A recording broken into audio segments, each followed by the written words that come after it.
আসসালামু আলাইকুম। আশা করি সবাই ভালো আছেন। শুভ সকাল। করল্লা ফুল ফুটেছে, আর করল্লা ফুলটা অনেক সুন্দর।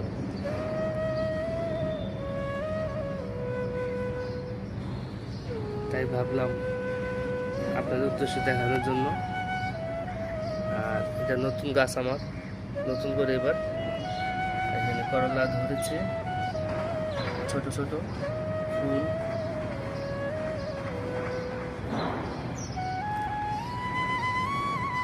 সকালবেলায় রোদ উঠে গেছে কড়া।